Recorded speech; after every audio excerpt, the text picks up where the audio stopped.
Bem, boa tarde, primeiro. Agradecer a vossa presença, agradecer à FNAC também a gentileza do convite para estarmos aqui a falar acerca do livro Relatório de Combate, do Dr. Alberto João Jardim. Um livro que foi publicado em maio deste ano, que, segundo a editora, tem registrado bons níveis de venda e que relata um período particular da nossa vida aqui, da nossa ilha, que é o período exatamente após o 25 de Abril. São 37 anos de funções do Dr. Alberto João na presidência do Governo.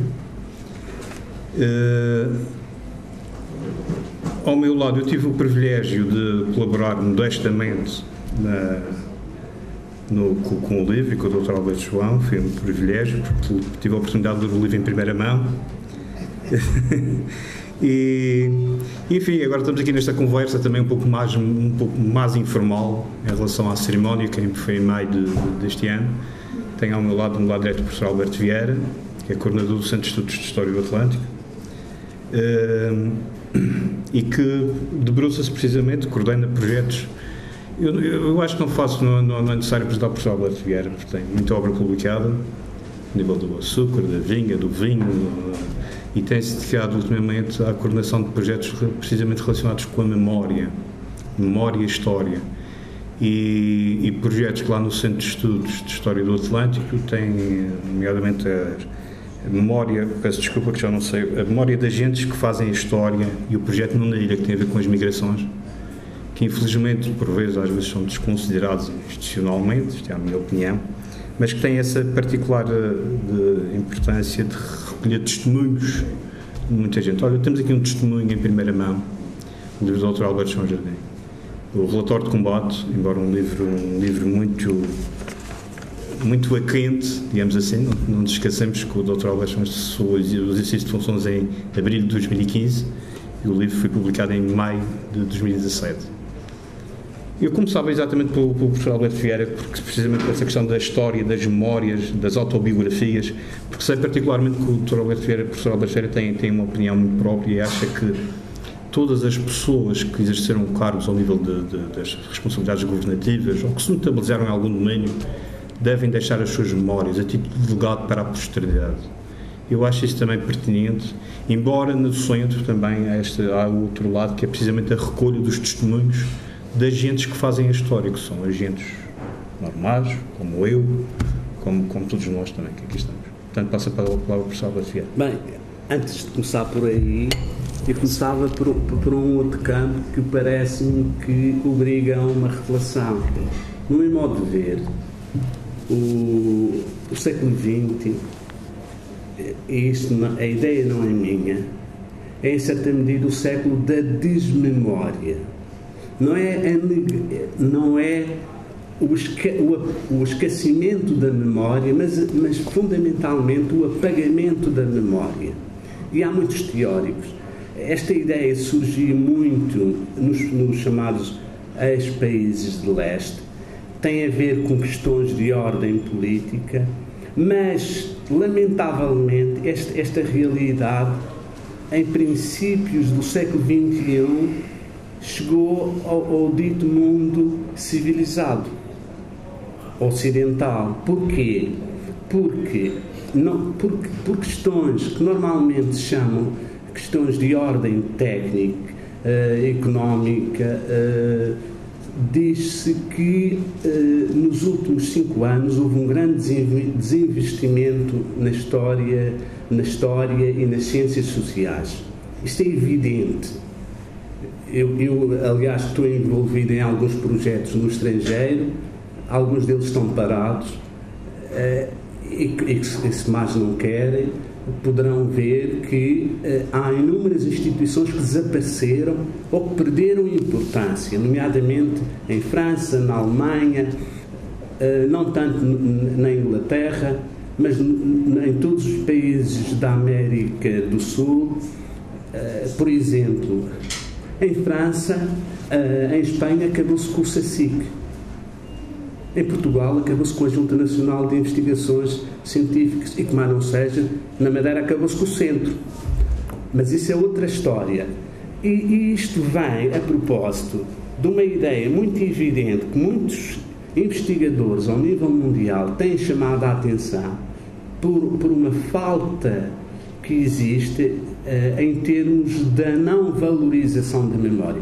Todorov, que morreu em fevereiro deste ano, que é um búlgaro, publicou inúmeros trabalhos e situa muito bem as questões relacionadas com a memória, como outros, Paulo Ricoeur, e levam-nos à ideia de que, na verdade, há uma preocupação do presente momento no sentido de uma não valorização da memória.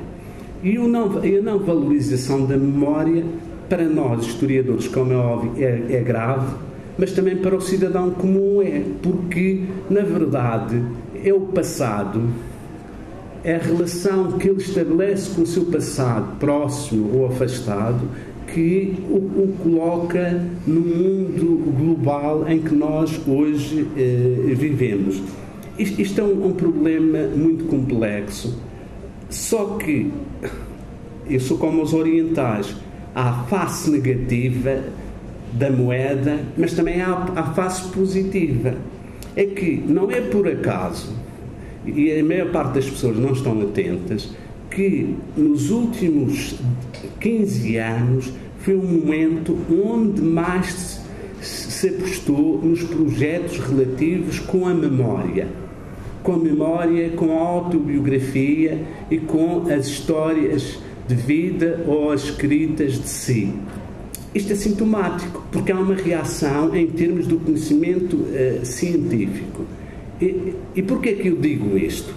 Obviamente não vou discorrer sobre questões académicas e científicas em torno da memória, mas eu digo isto apenas para dizer que neste processo de resposta que há, não só institucionalmente e dos académicos, há também que ter em conta e valorizar, e daí eu chegar a este livro, um conjunto de produções que devem ser realizadas que vão no sentido de nós preservarmos a memória. E há, nomeadamente a partir dos textos de Todorov, de Paulo Ricoeur e um conjunto de alemães, franceses, que apostam numa ideia que eu acho que é muito interessante, que é o dever que algumas pessoas que tiveram algum protagonismo, não só numa evidência em termos políticos, mas também um cidadão comum, um soldado de guerra, o que quer que seja, de testemunhar aquilo que presenciou e vivenciou. E isto leva-me a uma ideia que eu acho que é sumamente importante e que o Luís Miguel já me tirou a deixa, que é, eu acho, primeiro, porque estou ligado à história e às ciências sociais, que a memória, o passado, não se constrói apenas com a documentação oficial, mas também com os diversos olhares e as diversas perspectivas que cada um de nós tem desse passado. E por isso mesmo acho que todos aqueles que foram protagonistas na sociedade, quer ao nível económico, quer ao nível político, têm a obrigação e aquele dever da memória que fala Todorov, Paulo Ricoeur e todos os outros, que eu acho que tem que haver uma consciência por parte de todos os políticos, daqueles que tiveram um envolvimento na sociedade, que ajudaram a construir as sociedades em determinado momento, isto é, que estiveram por dentro do processo de criação, de montagem dessas sociedades, que têm sempre algo a dizer-nos. E sabemos nós, e sem dúvida, e para remeter para o livro, que muito daquilo que aconteceu ao longo do período em que o Dr. Alberto João foi presidente do Governo Regional não pode ser cabalmente lido e compreendido através da documentação que ele próprio assinou ou daquilo que se escreveu sobre ele na imprensa da época. Sem dúvida que o testemunho dele não digo que é único, mas é fundamental para nós procurarmos entender a forma como aconteceram determinadas coisas, porque nós sabemos que muitas vezes em política um determinado detalhe que acontece ou em negociações ou no dia-a-dia pode ser determinante para que determinados aspectos da nossa sociedade evolua de uma forma e não da outra. E melhor do que eu, o Dr. Alberto João sabe isso. E daí aquilo que eu digo, que a chamada autobiografia, as chamadas escritas de si, não são apenas uma necessidade, mas, acima de tudo, uma obrigação que todos os políticos, quando se retirassem da vida ativa, deveriam fazê-lo. E é por isso que eu refiro e valorizo este trabalho que nós temos aqui, porque este trabalho, este relatório de combate, junto com outros mais, certamente que vão nos dar uma imagem totalmente diferente daquela que nós temos da história da Madeira. E a não existência deste, como de outros que espero que aconteça, vai fazer com que a história da Madeira fique mais pobre. Vai fazer com que a nossa memória seja menos valorizada e menos enriquecida em múltiplos aspectos que poderão, para nós hoje em dia, cidadãos do século XXI, não ter importância, mas para os nossos filhos ou fundamentalmente netos, há aspectos que estarão aqui que vão ter, sem dúvida, um papel importante. E eu acho que a todo o político que se retira, a minha palavra de ordem seria a obrigatoriedade de fazer a sua autobiografia. Havia muito para dizer, nomeadamente da importância que daqueles que têm o dever da memória e que tiveram funções políticas na sociedade, destes testemunhos autobiográficos. É fundamental, porque a história não se constrói apenas dos documentos oficiais, também se constrói da informação não oficial. E cada vez mais em dia, na nossa sociedade, a informação é um elemento muito importante. Aliás, até se fala muito hoje em dia, perante a questão da internet e as novas tecnologias, de uma nova memória que está a ser gerada, que os especialistas chamam a memória metálica, que é uma memória sem indivíduo. E para mim isso será um perigo, mas não vou por esse caminho, porque para mim eu não vejo a memória sem o sujeito. O sujeito é o importante. E o sujeito é aquilo que dá nome, e que dá aquele nome a este livro, e que nos transmite aquilo que é a sua visão e a forma como vivenciou determinados acontecimentos e determinadas situações. Resumindo e concluindo, é obrigatório a todos os que pensam retirar-se da política fazerem as suas memórias como fez o Dr. Alberto João Jardim, e no fundo cumpriu o seu dever para com a memória. Obrigado.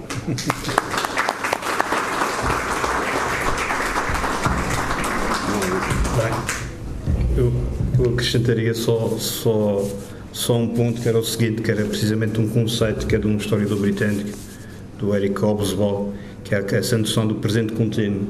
Tem precisamente a ver com esta questão das novas tecnologias, dos mídias e tudo isso, e das novas gerações viverem quase como num contínuo presente, e em que se mata o passado, o que é terrível.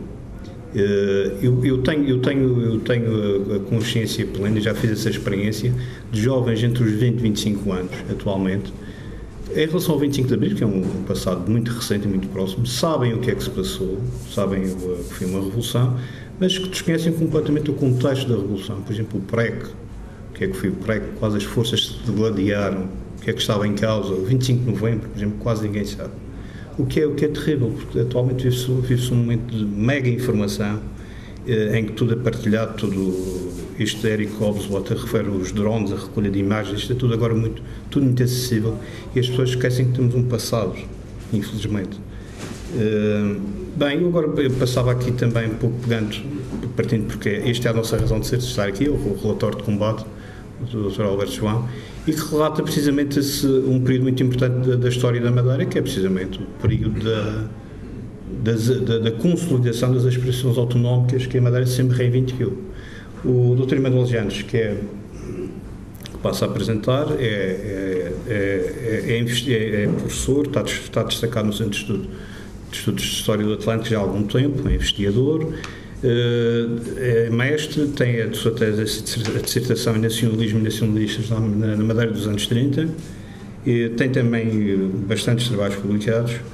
E eu pedi então ao Dr. Emanuel Janes que falasse precisamente a partir desta história, deste relatório de 37 anos que o Dr. Alberto João faz.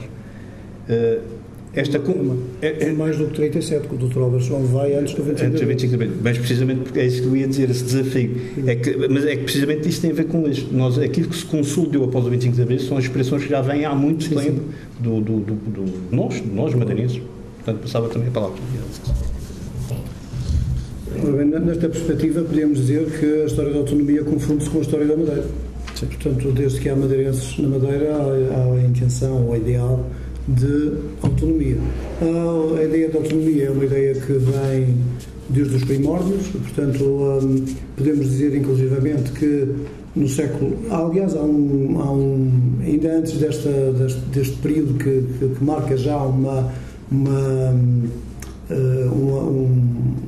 assumir da ideia de autonomia, que é o século XVII, podemos dizer que há fenómenos anteriores que se poderá considerar já que tens laivos de autonomia, como é, por exemplo, na Ponta do Sol, no Conselho da Ponta do Sol, o povo obrigou, juntamente com a Câmara, obrigaram ao descarregamento de um barco de milho e, inclusivamente, o Conselho foi suspenso durante 3 anos. Portanto, é sempre o poder central que está a ser desautorizado, que não admite as autonomias, que vem já aqui no século, este é 1546, e de 1546 a 1548 o Conselho da Ponta do Sol ficou suspenso, fazendo parte do Funchal, exatamente por causa deste incidente. Mais tarde há um outro, em 1917, o Dr. António Jardim Oliveira vai fazer exatamente a mesma coisa, porque este sentimento autonómico vem sempre ao de cima nos momentos de crise, e são os momentos mais importantes para dar um murro na mesa e falar de autonomia. Temos, portanto, vários episódios na história da Madeira que nos poderiam falar da questão da autonomia antes do liberalismo, que é no período em que de facto a autonomia se assume como realmente portanto, toda a gente poderia ter a opinião ou defender essa ideia de autonomia, quando aparece a opinião pública com o primeiro jornal, que é o Patriota Funchalense. Há 2 homens muito importantes que vão defender os ideais autonómicos já neste período, em 1821. Um deles é o diretor do diário, é o dono e editor, que é o Dr. Nicolau Betancourt Pita, e outro é o Francisco Paulo Medina. São 2 homens que vão defender os ideais autonómicos. Infelizmente, em 23, esses ideais são cerceados, porque na sequência da Vila Francada, o Dom Miguel vai fazer vai, portanto, fechar o jornal, vai inclusivamente deportar os 2 homens para os Açores, outros para Lisboa e ainda outros para a África. Aqui é um período muito importante, porque de facto divulga-se a ideia das reivindicações autonómicas para toda a gente, porque todas as pessoas que soubessem ler podiam, portanto, comunicar com essas ideias.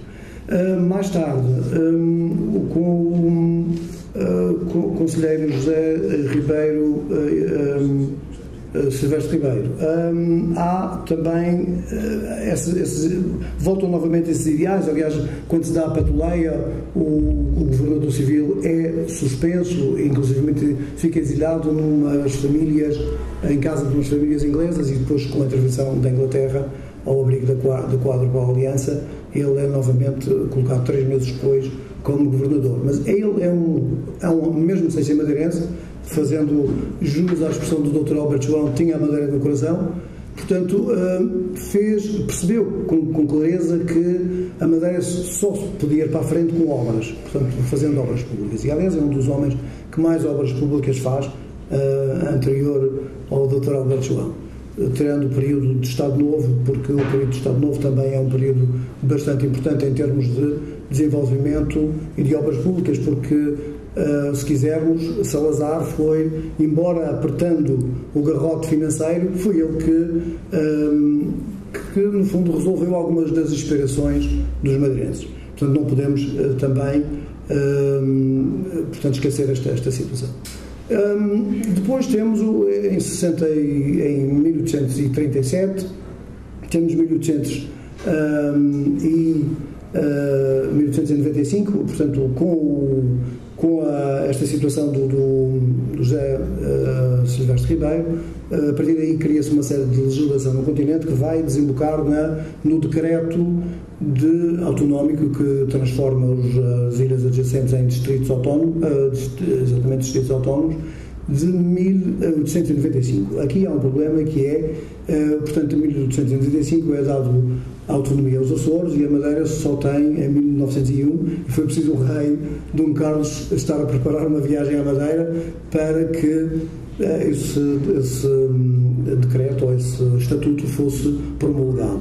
Essa questão vai ser levantada depois nos anos 20 do século XX por um homem que tinha alguns problemas existenciais, o Visconde de Porta Cruz, que militou em todas as áreas políticas, que nessa altura, inclusive, foi nazi, e isso, aliás, ele esteve na Alemanha como, portanto, a trabalhar na Rádio Berlim, acho que era assim que se chamava, e, portanto, saltitou de um lado para o outro num percurso irreverente, portanto, inclusive, ele era monárquico, como é óbvio. Nos anos 20, portanto, com a implantação da República, que tinha ideais descentralizadores, foi ainda mais centralizadora do que foi mais tarde o salazarismo, ou o que tinha sido a monarquia constitucional no período de que vai de 1820 a 1910. O que acontece é que logo que se dá a implantação da República, há o Sr. Henrique Vieira de Castro, que é pai do Dr. Luís Vieira de Castro, que funda mais tarde o Jornal da Madeira em 23, vai propor a institucionalização de um partido autonómico. Isto é combatido pelos republicanos, porque entendem que havia ali qualquer coisa de monarquia, e então os republicanos tentam portanto, fazem tudo para que esse partido não fosse avante, e de facto não foi.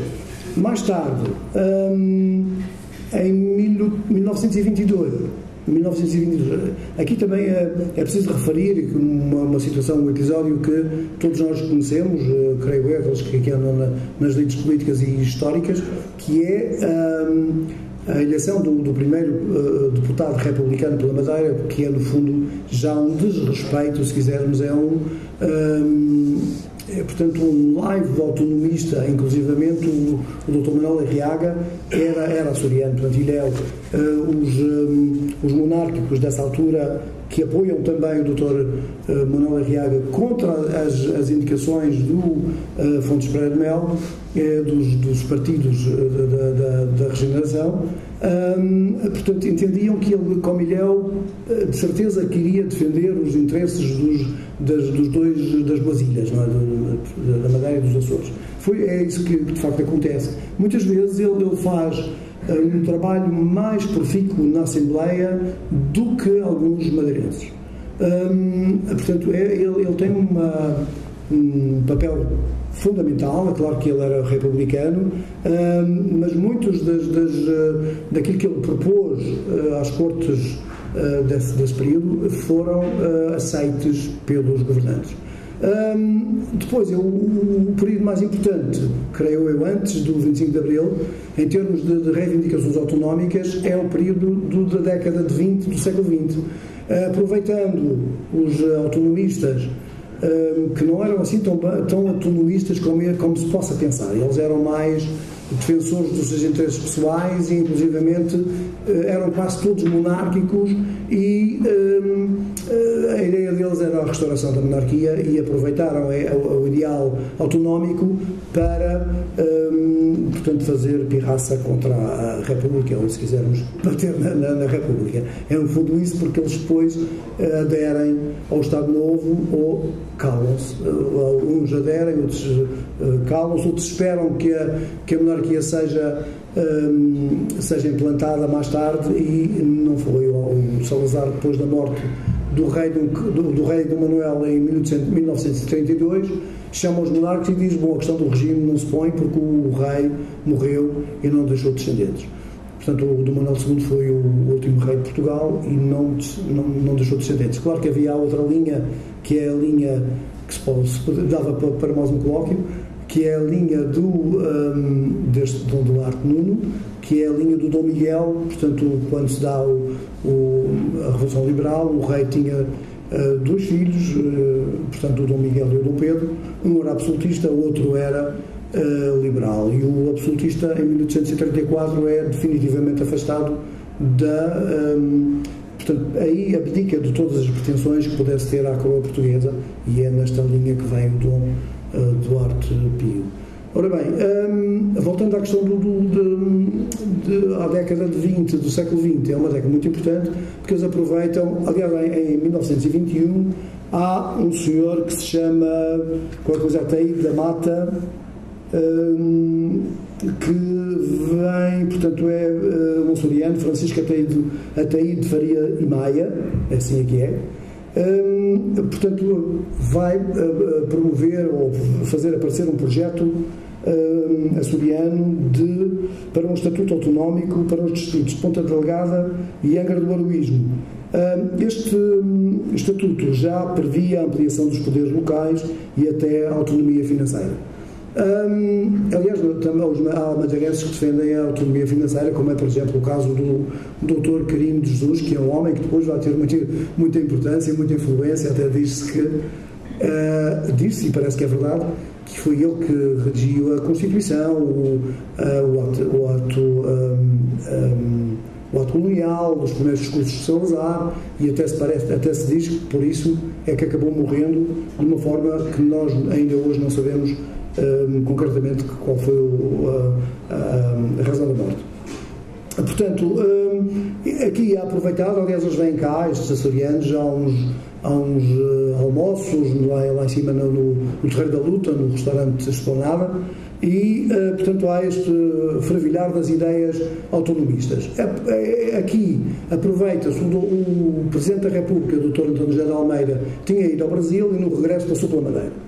Os madeirenses aproveitaram as comemorações dos 500 anos da descoberta da Madeira, neste caso não a descoberta, mas sim o primeiro povoamento, 1922, e fazem uma festa que, no fundo, era a defesa dos interesses autonómicos da Madeira. Aliás, o Dr. Fernando Tolentino, que era o Presidente da Junta, faz um discurso que surpreende completamente o Presidente da República, que não estava à espera dessas reivindicações autonómicas. A partir daí, há de facto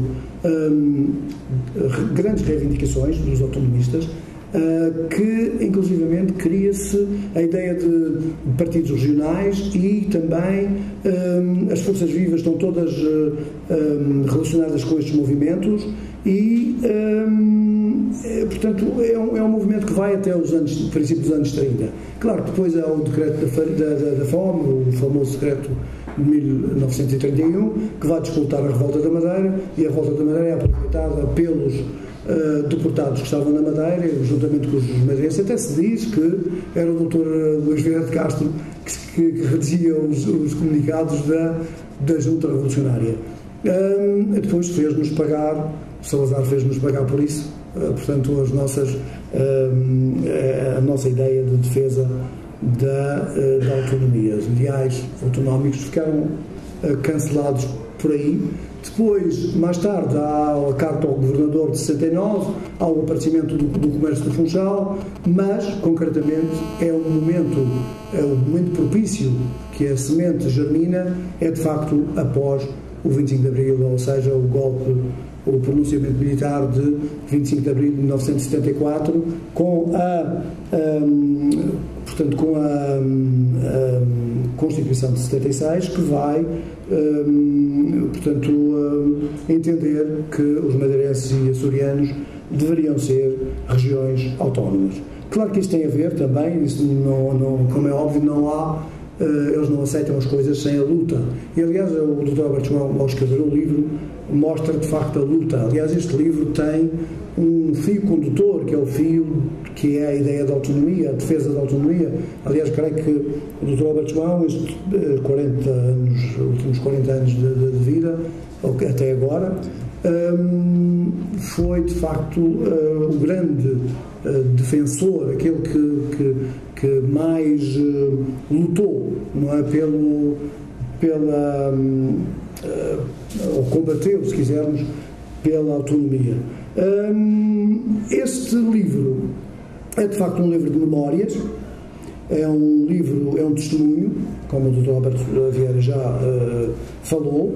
É um livro muito interessante que fala de facto, que em quase todas as páginas fala da autonomia, que fala portanto, das questões internacionais, nacionais e regionais. Eu quero dizer que ao ler este livro fiquei muito agradado, porque eu revivi todo este período, porque eu tinha 16 anos quando se dá a Revolução do 25 de Abril e a guerra era um período de festa. Eu também andava lá de bandeira, não sabia muito bem o que é que fazia, mas era uma festa e todas as manifestações eu também entrava nelas, não sabia muito bem o que é que estava ali a fazer. Portanto, é um livro muito interessante que fala de facto deste período e do período mais importante da Madeira em termos de consolidação da autonomia, e fala também ao relatório do que foi feito na Madeira. O Dr. Alberto João, com 35 anos, vai herdar, se quisermos, entre aspas, ou vai ficar com um menino nos ombros, nas mãos, que é uma Madeira atrasadíssima, super atrasadíssima, portanto, quase medieval, em que, portanto, as pessoas não tinham quase nada, quase não tinham luz em casa, não tinham água, não tinham carro à porta, não tinham as questões principais de uma vida decente. O Dr. Alberto João, com a sua tenacidade, conseguiu resolver isso. Eu quero dizer que, e a propósito da questão do que o Dr. Luís Miguel colocou, eu estou no Centro de Estudos há alguns anos e nós estamos a fazer um trabalho sobre a memória da autonomia. Quero dizer que fiz entrevistas, portanto, aliás, o Dr. Alberto João também foi um dos contemplados, e agradeço-lhes mais uma vez por ter aceito o nosso desafio, em que nós entrevistamos mais de 300 pessoas que estiveram envolvidas desde o 25 de Abril, ou antes do 25 de Abril, e que estiveram nos movimentos católicos, nos movimentos sindicais, que fizeram parte do PREC, e que tiveram uma atuação muito, muito importante do PREC, e que ou adotaram outros caminhos, o Partido Socialista, muitos partidos, todos os partidos. Aqui não há, estamos a fazer história, não é política, embora a história tenha a ver com a política, não é por acaso que o Dr. Marcos Soares teve que fazer o curso de Direito para dar aulas no colégio do seu pai, porque ele era licenciado em História. Ora bem, fizemos esse trabalho e toda a gente, sem exceção, releva o trabalho que o Dr. Alberto João fez nestes 40 anos. Mesmo aqueles que alguma vez tenham dito, apontado, que são as questões da chicana política. Quero dizer também que todos eles relevam esse papel e que podem apontar um defeito ao outro, porque isso é natural, somos todos humanos e há sempre defeitos, não é? O homem tem defeitos, não é? Jesus Cristo era bom e eles penduraram numa cruz. Portanto, a partir daqui, todos nós estamos sujeitos à crítica. E todos eles falam nisso. Um aponta ao problema da dívida, outro aponta ao problema da Marina do Lugar Baixo. Eu costumo dizer, e disse isso publicamente, que se o Dr. Alberto não tivesse feito a Marina do Lugar Baixo, não havia nada para dizer sobre ele. Não é? Então, havia aquela questão para falar-se. Referem bastante a autonomia, a necessidade de autonomia, o querer mais autonomia, um dos grandes objetivos do Dr. Alberto João, e inclusivamente falam, porque nós também fazemos algumas perguntas manhosas, e falam na tendência atual, que é a perda de autonomia. Alguns até falam que, nesta perspectiva atual, talvez seria melhor voltarmos ao período salazarista e restituir a Junta Geral. Dr. Alberto João, eu penso que, claro que agora remeto as pessoas para a leitura do livro, que vale bem a pena, e é de facto o relatório deste período. Claro que podia ser, este livro podia ter outro nome, a minha luta, por exemplo, pela autonomia. Sim, é mais sugestivo este. E é de facto um relatório destes 40 anos, até mais de 40 anos, quando o Alberto João vai antes do 25 de Abril, até para pegar no fio, pegar na meada, fala de muitas coisas interessantes, que aliás algumas questões, como é, por exemplo, há um aspecto muito importante que eu queria relevar, é que o Dr. Alberto João envolve sempre o povo da Madeira, o povo superior. Eu por exemplo, já desmistifiquei um pouco isso uma vez num artigo que fiz no Jornal da Madeira, porque de facto a Madeira é composta por um povo superior, o povo que fez esta Madeira como é hoje, tem que ser um povo superior. E aliás, a questão dos apoios, que o Dr. Alberto João, o Dr. Alberto Vieira tem no coração, a questão do apoio, é um ato heroico. Fazer as levadas, não é um povo qualquer que faz isso. E as pessoas, creio que nunca perceberam muito bem essa situação. Há alguns aspectos muito interessantes que até ajudam a perceber, não é? Eu podia contar algumas histórias. Aliás, o Dr. Alberto João conta algumas histórias fascinantes que devem ser lidas. Eu gostei particularmente daquele episódio que se passou com não me recordo bem com quem, mas que é aquele problema da televisão, da Salora com a Savora. Acho que é um aspecto fascinante. A questão da concertação social, que foi fundamental para apaziguar os ânimos, e que no continente eu vou só contar uma história ou duas, ou podia contar três, mas vou contar duas. Primeira é que eu estava a fazer o curso de Defesa Nacional, que aliás foi o Dr. Alberto João que me convidou, e agradeço imenso, foi um tempo muito proveitoso, e deu-se nessa altura o 20 de Fevereiro, e 8 dias depois estava tudo limpo. Os fulanos lá, aquilo foi, creio, no sábado, na segunda-feira ainda fui. Eles falaram muito nisso, e na segunda seguinte já estava tudo limpo. Eles disseram isto, os meus colegas, que eram homens das universidades, portanto, professores de universidades, intelectuais, pessoas da Marinha, do Exército, da Aviação, pessoas tenentes coronéis, pessoas bem formadas, e diziam-me eles isto: se fosse aqui, nós ainda estávamos a discutir quem é que ia limpar, e lá já estava tudo limpo. Uma outra história que acho fascinante, que foi o Sr. João Dantas que me contou, que aliás o Dr. Albação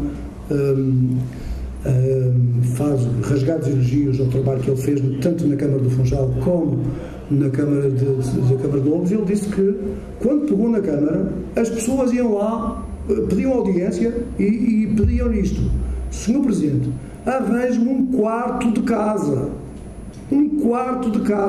Portanto, as pessoas queriam um quarto, não queriam uma casa. Portanto, eram os hábitos que vinham, e todos nós sabíamos como é que era a Câmara de Lobos. Aliás, também os Lobos não falam nisso, e na questão do Ilhéu. Portanto, as pessoas estavam habituadas a viver umas em cima das outras, que era o que se dizia, era a expressão corriqueira, e pretendiam ter um quarto de casa. Outra história que me foi contada pelo Sr. Carlos Pereira, que foi presidente da Câmara de Santana. Ele disse-me: você não conhece, não sabe como é que o Dr. João Alberto João trabalha. Eu vou-lhe contar uma história que é esta, e já agora partilho convosco. O Dr. Alberto João, quando foi feita a via rápida, não sei se é assim que se chama, daqui do Funchal, a Câmara de Lobos, a Ribeira Brava, numa reunião com todos os presidentes de Câmara, o Dr. Alberto João tinha lá na parede uns papéis, que ele até disse o nome das folhas, mas eu não sou perito em papel, e o Dr. João estava com um ponteiro e chegou-se à altura da via rápida. O Dr. Alberto João olhou para o secretário regional do Equipamento Social, que era o Sr. Engenheiro Jorge Jardim Fernandes, e o Dr. Alberto João perguntou: então, Sr. Secretário, diga-me lá como é que está esta questão o Dr. Brazão deve ter conhecimento que devia estar lá também. Diga-me como é que está a questão da via rápida. E o engenheiro Jorge Jardim disse: Sr. Presidente, sabe que isto é um balúrdio para fazer. Já imaginou o que se vai gastar daqui para fazer uma via rápida daqui até a Ribeira Brava? E o Dr. Alberto João olhou para ele e disse: Sr. Secretário, o senhor é secretário do Equipamento Social, foi-lhe pedido para fazer o projeto da via rápida. Em relação ao dinheiro, é com o secretário das Finanças. Portanto, foi uma forma única de trabalhar, como todos nós somos únicos, mas que deu resultados. Portanto, sugiro vivamente que leiam o livro. E fico por aqui. Muito obrigado.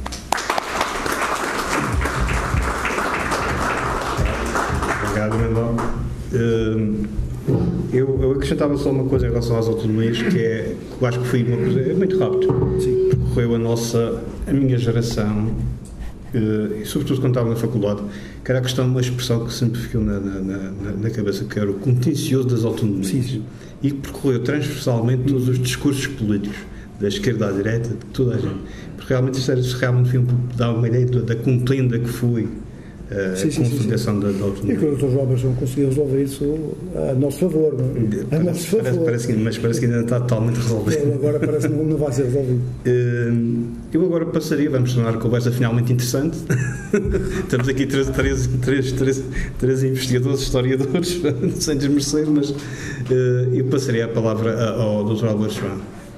Se me dão licença, eu vou interromper a conversa interessante, porque interessante foi até agora. E a mim já maturaram 40 anos, portanto, agora deixa de ser interessante. Hoje, quando me começarem a fazer perguntas que eu estou à vossa disposição, volto outra vez a ser interessante. Mas queria começar por agradecer ao Sr. Administrador da FNAC que veio praticamente receber, e agradecer também aqui à Administração da FNAC aqui na Madeira, não só esta oportunidade deste encontro que nos deram, mas sobretudo aproveitar para dizer que é notável o trabalho cultural e de informação que a FNAC tem feito aqui na Madeira.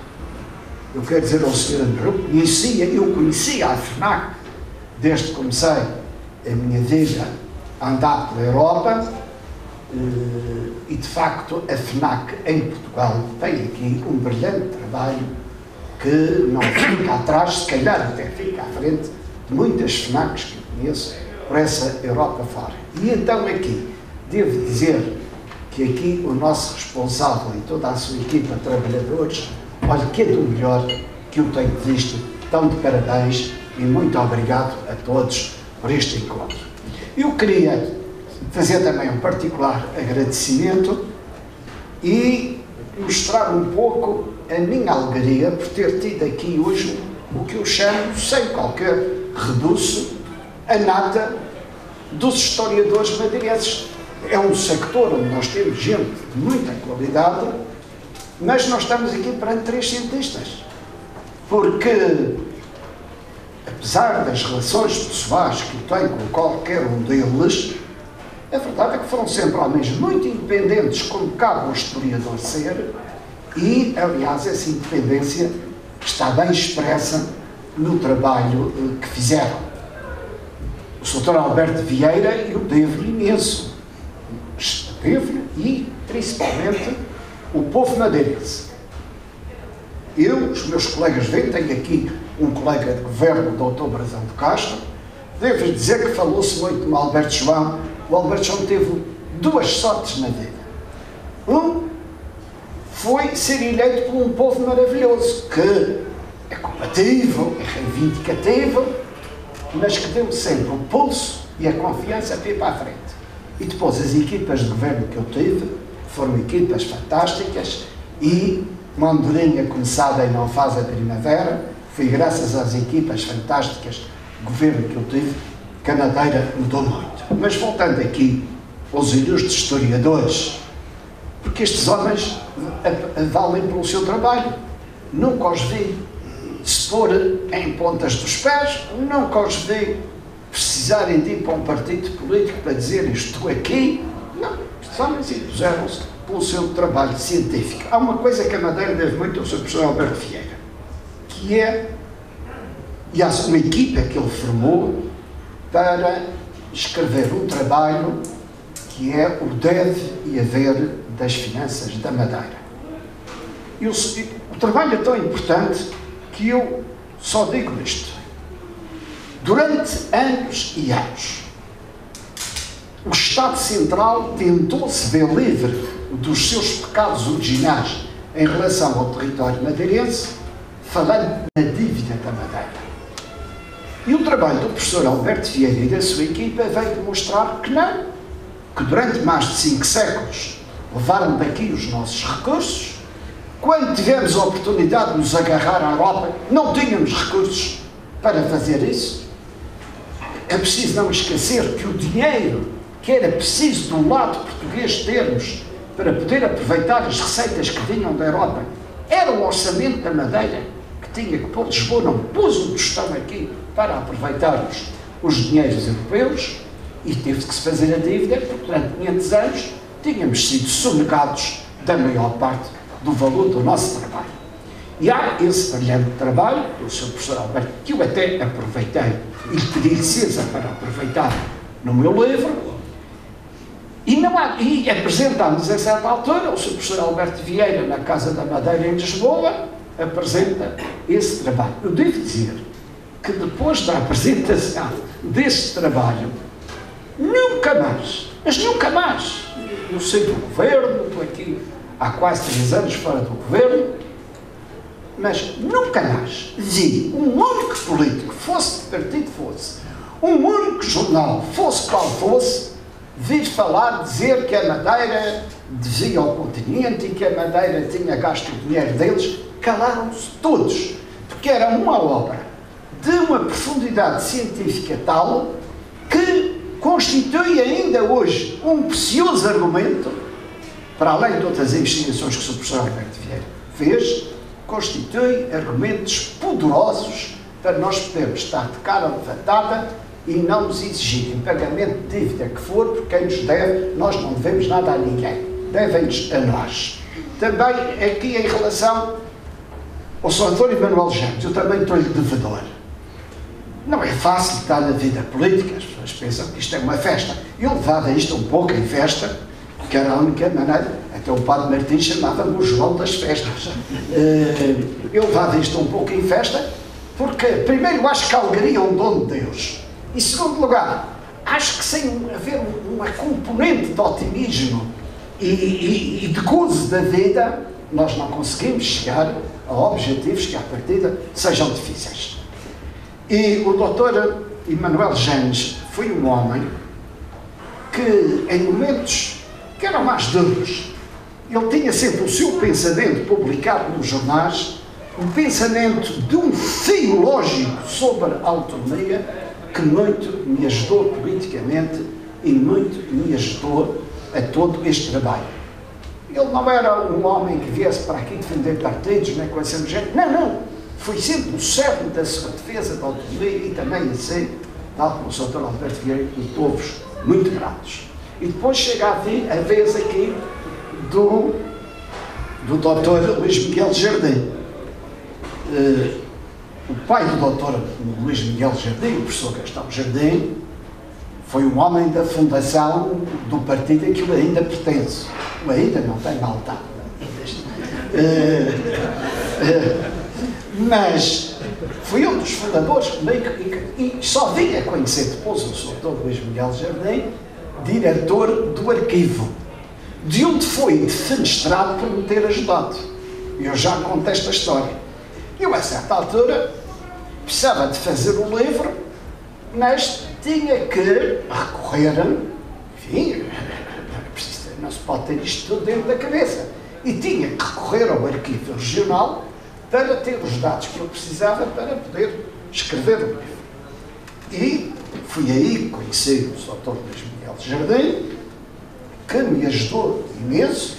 Também eu fiz questão, porque a editora em Lisboa, porque isto é uma história mais complicada.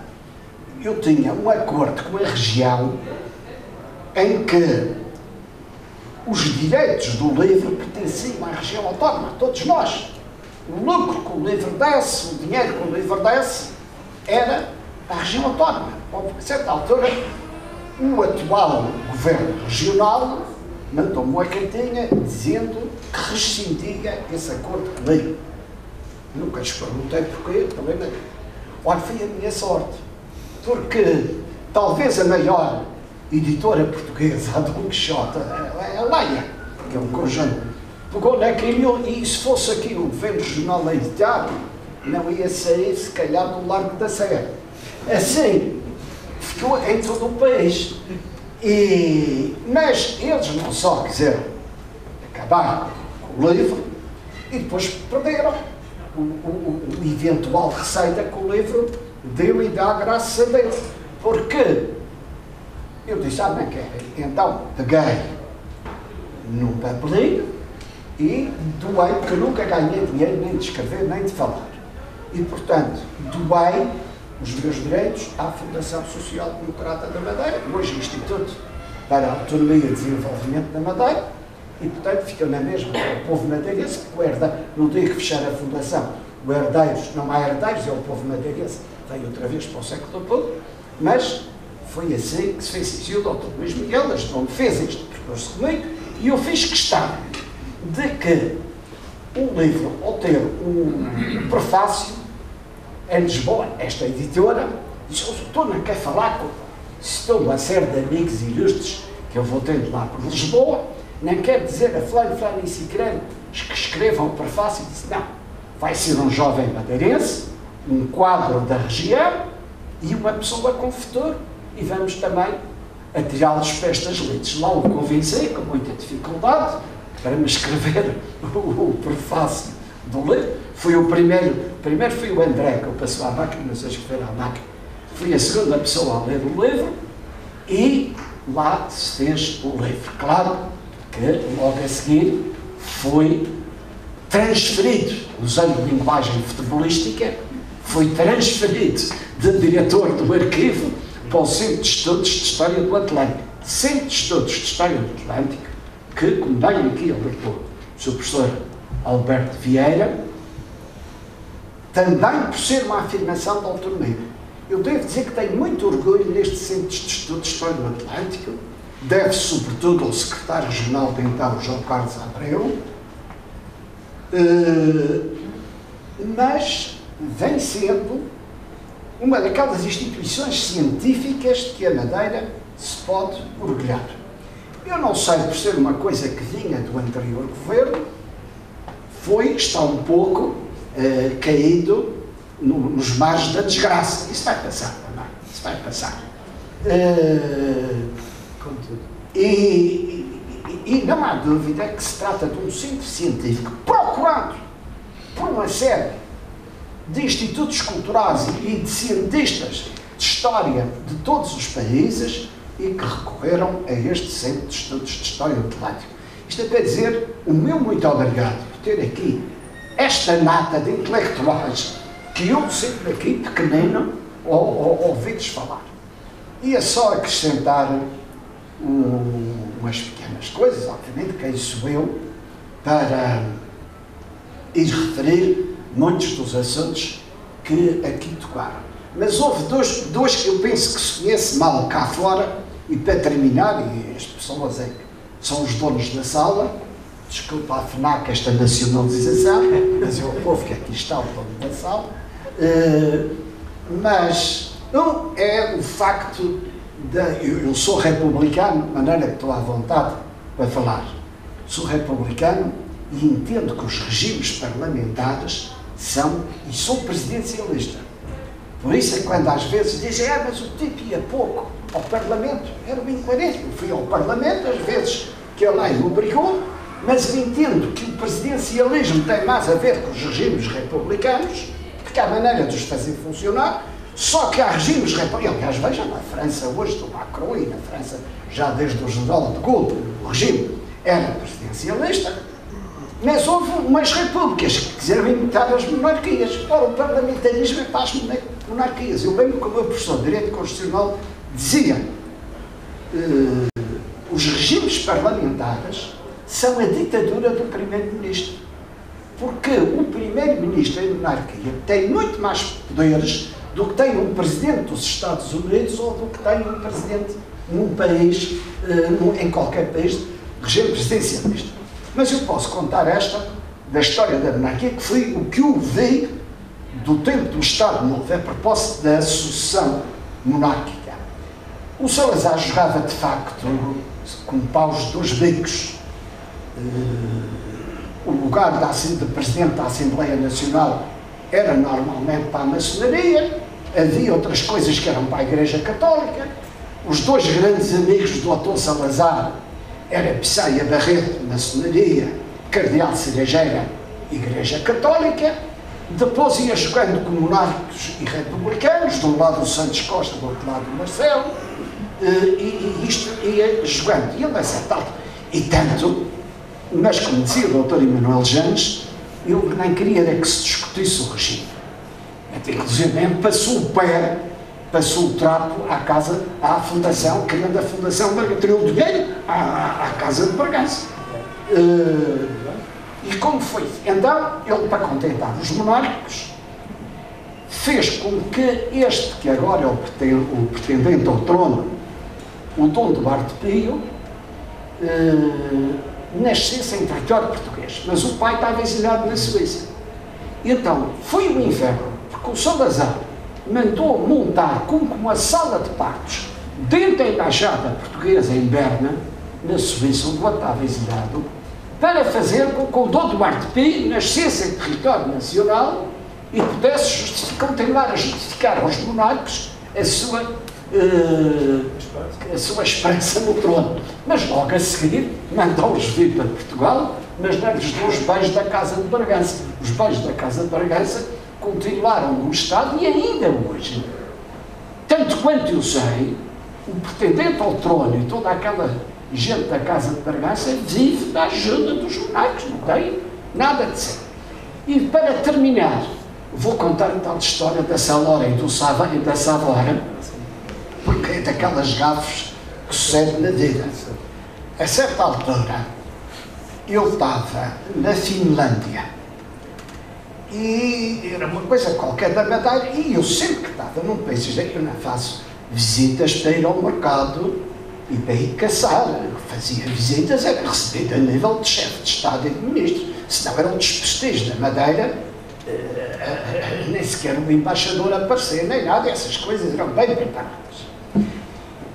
E havia um almoço que o ministro do Comércio da Finlândia ia dar a mim e à delegação madeirense que me acompanhava. E eu, nestas coisas, antes de ir para esses encontros, perguntava sempre ao embaixador português: vamos lá ver quais são os assuntos que nós temos aqui pendentes com esta gente. E na altura Portugal ainda fazia parte da EFTA, não tínhamos ainda entrado no mercado comum. E o embaixador português diz-me isto: doutor, temos aqui um problema, que a Finlândia está a pôr aqui alguns obstáculos à entrada dos têxteis portugueses, e isto de têxteis também toca no bordado de madeira, etc. Disse, está bem. E nestas conversas eu procurava sempre saber o que é que eu vou pôr em cima da mesa para troca. E diz: o que é que a gente compra aqui a estes tipos? E diz-me lá: o Salora quer uma marca de televisão. E eu entendi Savora. Savora, que é a Mostarda. Eu achei, estão a ver aquela pressa, vamos agora para o almoço e tal, a conversa, e eu entendo Savora. Eu até pensei cá, Savora, estes tempos aqui, Mostarda aqui em cima da Finlândia. Mas depois pensei, estes nórdicos, não está aqui nenhum, são sempre ao vigarista, mas devem estar a comprar a matéria-prima, metem lá no frasquinho, e são eles que exportam o produto acabado. Bom, e lá vamos para o almoço. E a conversa começa. E a certa altura eu puxava, claro, a conversa em inglês, que lá finlandês eu não sabia, conversa em inglês para aqui e para lá. E eu chamo a mim a conversa para onde eu queria, que eram os têxteis, para os tipos levantarem das restrições. E a certa altura, eu, para dar graça ao ministro, era o ministro do Comércio, era o homem que mexia todo o comércio externo. Digo eu, para lhe dar graça, digo: olha, sabe, nós em Portugal temos aqui muito apreço pelo seu produto que os senhores vendem, então, e para dar graça, disse: aquela embalagem está muito feliz, aquele desenho da embalagem, muito feliz, aquele desenho castanho e tal, que era o castanho do frasco da Savona. E que isso, homem? Não, mas nós vendemos mais. E tem mais saída e o design em cinzento metálico. E aí eu fiquei encantado. Meu Deus, que eu nunca vi mostarda em cinzento metálico. Está aqui qualquer coisa. Entretanto, a minha mulher, do outro lado da mesa, estava sentada, eu comecei a dar uns pontapés debaixo da mesa. E começa a ver o João Carlos a rir, que eles receberam-se da GAV. E eu vejo-os a rir e digo em português para eles: escuta, eles estão para aqui a rir, isto é uma conversa séria. Então rapidamente explica-me e tal. E eu fico para morrer. E nestas coisas, voltando à autonomia, estas coisas faz-se a fuga para a frente. Eu olhei para o ministro e disse: você sabe o que é que estamos aqui a rir? É que passa-se isto. E conto-lhe a história. Olha, confundi Savora, que fosse a televisão, pensa logo, o homem começa a rir. Eu devo-vos dizer que 8 dias depois estavam levantados as restrições aos testes. Estava resolvida a questão dos testes. Meus senhores, muito obrigado. Já vos roubei muito tempo. Se alguém tiver pachorra de maturar mais um pedacinho, eu estou à vossa disposição se querem fazer alguma pergunta. Meus senhores, muito obrigado por tudo o que me tem ajudado ao longo da vida. Muito obrigado. Eu não sei se alguém quer colocar alguma questão ou relação ao João Jardim. Se alguém não quer. Bem, se eu costumo dizer, a primeira custa sempre, passamos à segunda. Há uma pergunta que eu não posso deixar de fazer só, posso, em jeito de conclusão também, porque eu sei que tem outro compromisso, que é o seguinte: o combate já acabou, há outros combates, outras frentes, atualmente. Estão a perceber que aquilo que quis que eu fizesse o prefácio. Porque eles estão sempre a pensar no combate que se segue. Vamos lá ver. A questão da autonomia, eu vou-te explicar. Mas fala-se muito da Catalunha e o fenómeno independentista da Catalunha, etc. Eu não sou independentista. Eu sou federalista. Isto é. Ainda ontem, ou anteontem, eu vi uma entrevista do Puigdemont que ele dizia que pode-se resolver esta questão catalã com a Confederação e com a Federação. Claro que, quando em Lisboa se fala de federalismo, o provincianismo eu lembro-me sempre, quando algum familiar meu vem de Lisboa, e sem ofender os lisboetas, nos 3 anos em que eu resolvi cabular e me divertir, só me diverti em Lisboa, e portanto tenho guardas melhores recordações, mas ali no imaginário lisboeta há sempre um horror à descentralização.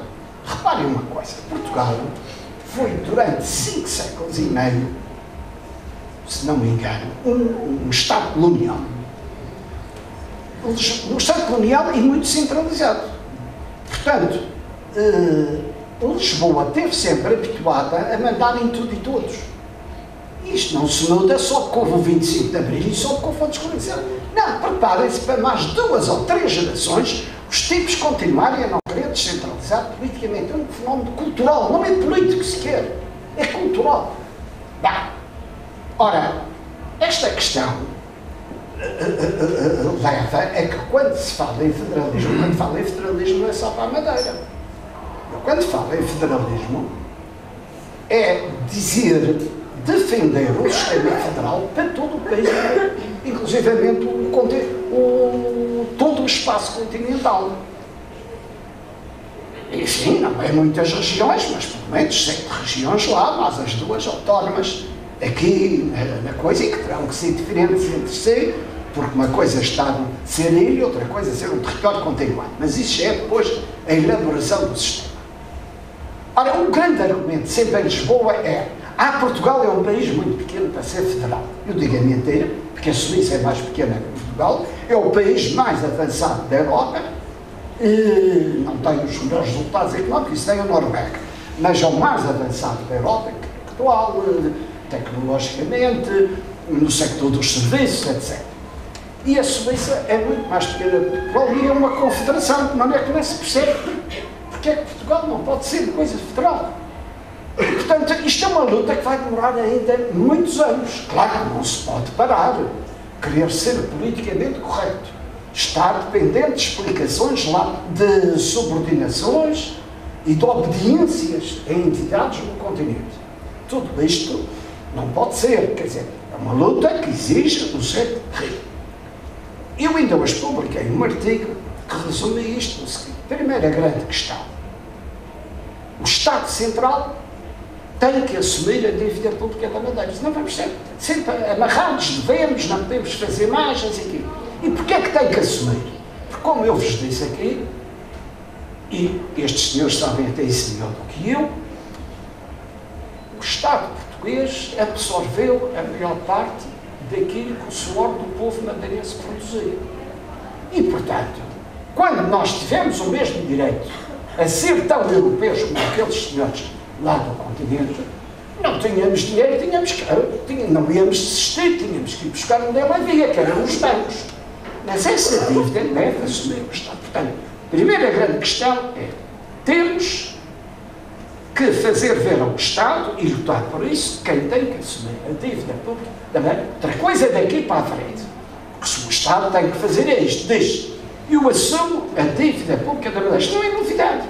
A Espanha assumiu a sua dívida histórica para com as suas comunidades autónomas. Portanto, assumimos isto. Então vamos lá ver. As regras financeiras daqui por diante são estas. Segundo ponto, tem que haver mais autonomia. Tem que haver mais autonomia. A Constituição está precisamente ao contrário. Aqueles cavalheiros fizeram a Constituição que dizem: as regiões autónomas têm este e aquele poder. Isto está aqui aquela coisa esquisita. Tem este e aquele poder. E tem que ser ao contrário.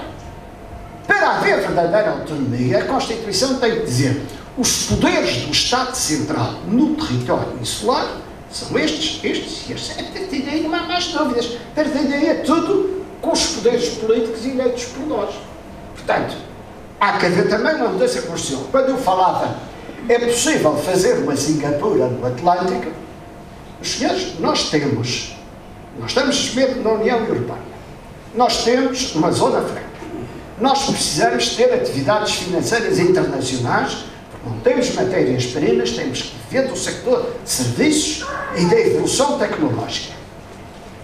Ora, nós temos que ver disso, temos que ter, não podemos ter menos poderes que outros dois Estados que estão na União Europeia, o Luxemburgo e Malta, têm. Isto é, o Luxemburgo tem vantagens financeiras que eles não reconhecem à região autónoma da Madeira, e somos da União Europeia como eles. Malta tem vantagens financeiras nesse sentido, pode ter uma legislação financeira própria que cativa atividades financeiras. Malta tem isso. A Madeira não é reconhecido os mesmos direitos que a Malta e aquele Luxemburgo. Portanto, quando eu digo Singapura no Atlântico, é sermos de facto, podemos fazer aquilo que não há outra saída para fazer, que as atividades financeiras, o sector terciário e o desenvolvimento tecnológico. Não há mais nada, vender inteligência, etc. E finalmente, portanto, dívida pública é do Estado, mais autonomia, e o terceiro ponto, a observância da Constituição. A Constituição não é respeitada na região autónoma da Madeira. Primeiro, com esta questão, primeiro, o capítulo de Direitos, Liberdades e Garantias, uma pessoa que fala muito livremente sobre autonomias dos assuntos, tem perseguição de cima para baixo, mas isso é outra questão. Não vale a pena armar em vítima.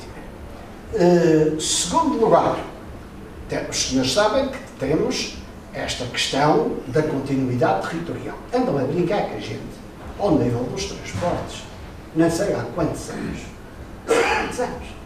Inclusive, desde que os tipos que vêm dizer aos madrilenhos não têm razão, porque, enfim, as companhias aéreas, isto e aquilo, outros porque mantêm um aeroporto que é completamente diferente, por impulsão de Lisboa, o mesmo regime de ventos que havia para um aeroporto que já não existe. Quer dizer, estes abusos que não são resolvidos. Isto tem que ser, finalmente, há uma terceira coisa, que em vez de se andar a discutir mais hospital, menos hospital, quando temos ali terreno que está para continuar o hospital, quando a orientação da União Europeia é que os hospitais devem estar concentrados, porque só o transporte de doentes de um hospital para outro, para uma especialidade dali, vai para acolá, e os coisas, isto é uma loucura. Portanto, o que está na Constituição é isto. A saúde e a educação são encargo do Estado. Está muito clarinho na Constituição. Vão dizer, então o senhor como é que aceitou a regionalização da educação e a regionalização da saúde? E não exigir que eles passassem o dinheiro. Se eu ficava a discutir que só aceitava a regionalização da educação, se esse também o dinheiro ao mesmo tempo, ainda hoje estávamos a discutir. E isto tinha um problema, é que neste momento a região tem 400 e tal estabelecimentos escolares e os meus governos, teve aqui um homem que foi secretário da Educação em vários mandatos, os meus governos fizeram 240 estabelecimentos de educação. Metade do que a Madeira tem foi feita neste período agora de autonomia.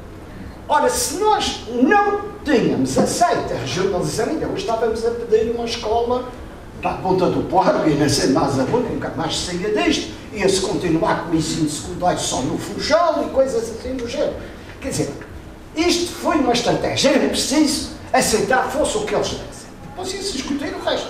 Mas senão não se tinha resolvido problemas na educação e na saúde. Porque morria-se porque não se tinha dinheiro para ir ao médico, o médico não existia porque não havia centro de saúde, Portanto, era preciso fazer um centro de saúde, até hoje não havia um centro de saúde de Santana se eu ainda estivesse a discutir com eles que tinham que mandar primeiro o dinheiro. Foi uma estratégia, avançar, fosse como fosse. Enfrentar os problemas da população. Então só depois íamos discutir o dinheiro. Agora, que está na Constituição, que cabe ao Estado, e a região muito fez, porque o que está de novo em escolas e em centros de saúde, nós pagámos, fizemos nós, com o nosso dinheiro, os nossos impostos, esses investimentos. Agora, isto já não se está a tal dívida histórica. Agora, a Constituição tem que ser cumprida. E o vejo ainda estarem a discutir quem vai, se o hospital novo é de interesse nacional ou não é de interesse nacional, e quem vai pagar e quem não vai pagar. Não há dúvidas. A Constituição diz que saúde e educação é do Estado. Portanto, o Jorge Nascimento respondendo diretamente, ainda vai demorar dezenas de anos para chegarmos ao nível que nós queremos. Depois, esses dezenas de anos vão ser tão diferentes, principalmente por causa do desenvolvimento tecnológico, que nós nem fazemos ideia que eles vão ser diferentes. E que, se calhar, nós, daqui a 20 ou 30 anos, já não estamos a falar de autonomia, estamos a falar em passos mais avançados. Mas, para já, o que é preciso é manter a luta pela autonomia. A gente começa a discutir mais 50 mil aqui, menos 50 mil lá. Não. Objetivos primeiro e depois problemas. Como é que você faz isto? Pela luta política. Luta política, eu costumo dizer que há sempre, nos centralistas, nos governos, nos Estados centralizados, há sempre uma coisa onde a gente lhes pode pegar. E eles são sensíveis a isso. Isto é uma experiência de 30 e tal anos. Quando eles dizem, não, vai ser assim, diz, está bem, mas aqui você também me mete estopa. Mas o Estado é soberano, mas aqui não manda nada. Portanto, eu vou fazer assim, sob o ponto de vista externo, vou dizer lá fora que isto é assim, e terceiro, o senhor nem põe pés nisto e naquilo. Não, isto é o ponto fraco deles. Aquela ideia de soberania sobre tudo. E nós dizemos, vocês a lei não chegam. Os tipos passam-se e começam logo a negociar. Eles têm que sentir que há poder do outro lado, não só o poder da argumentação, mas que há o poder de fazer mexer coisas, nem que seja, as pessoas dizem, mas isso é uma provocação. Pois é, meus senhores, conhecem algum sucesso político que não tivesse passado por provocação? Muito obrigado.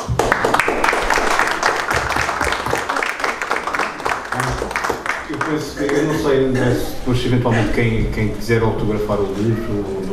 depois está disponível. Eu da minha parte agradeço mais uma vez à FNAC, a vossa presença, e aproveito para desejar da nossa parte umas boas festas a todos. Vamos disfarçar.